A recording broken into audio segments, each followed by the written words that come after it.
হ্যাঁ, তোমরা তো সবাই জানো যে গেনশিন ইম্প্যাক্টের রাইডেন শোগান ক্যারেক্টারটা কে। পুরোপুরি জানতে হলে একটুকে স্কিপ না করে আজকের আমাদের সাথেই থাকো।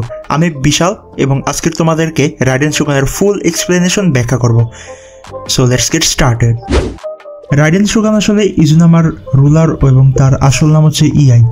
তিনি হচ্ছে গিয়ে ইলেকট্রো আর্কন। রাইডেন শোগানের ছিল দুই বোন। বড় বোনের নাম ছিল মাকাতো এবং ছোট বোন হচ্ছে রাইডেন শোগান।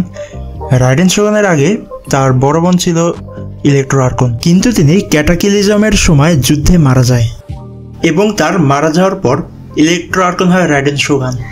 বড় বোনকে হারানোর পর রাইডেন শোগান আর কাউকে হারাতে চান না। তিনি চাইলেন চিরস্থায়ী শান্তি, যার নাম দিলেন এটারনিটি। এবং তিনি আরও একটি নিজের পাপেট তৈরি করেন, যার নাম হচ্ছে শোগান পাপেট, যেটার কোনো ফিলিং নেই এবং যেটা শুধু নিয়ম মানে। এবং এই ইন্টারনিটিকে ধরে রাখার জন্য রাইডেন শোগান ভীষণ হার্ড ডিগ্রি নামে একটি নিয়ম তৈরি করে, যেখানে সে নিজের জনগণের কাছ থেকে ভীষণ কেড়ে নেয়, যার কারণে ইজুনামাও দুই ভাগে বিভক্ত হয় এবং জনগণের মধ্যেও প্রতিবাদ শুরু হয়।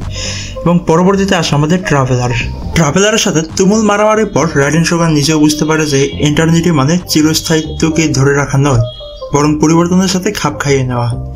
এবং এরই সাথে সে নিজের ইজুনামার ভীষণ হার্ড ডিগ্রি নিয়মটাকে বাতিল করে এবং আস্তে আস্তে ইজুনামায় শান্তি ফিরে আসে। তো ভিডিওটা কেমন হয়েছে তা অবশ্যই বলবে এবং কমেন্টে জানাবে যে পরবর্তীতে কোন স্টোরি নিয়ে আমি বাংলা রিভিউ করতে পারি। আর চ্যানেলে নতুন হলে অবশ্যই সাবস্ক্রাইব করবে আর পাশে থাকা বেল আইকনে চাপ দেবে, যাতে প্রথমে তুমি আমার চ্যানেলের নোটিফিকেশনটা পেয়ে যাও। আপাতত বিদায় নিচ্ছি, ধন্যবাদ সবাইকে।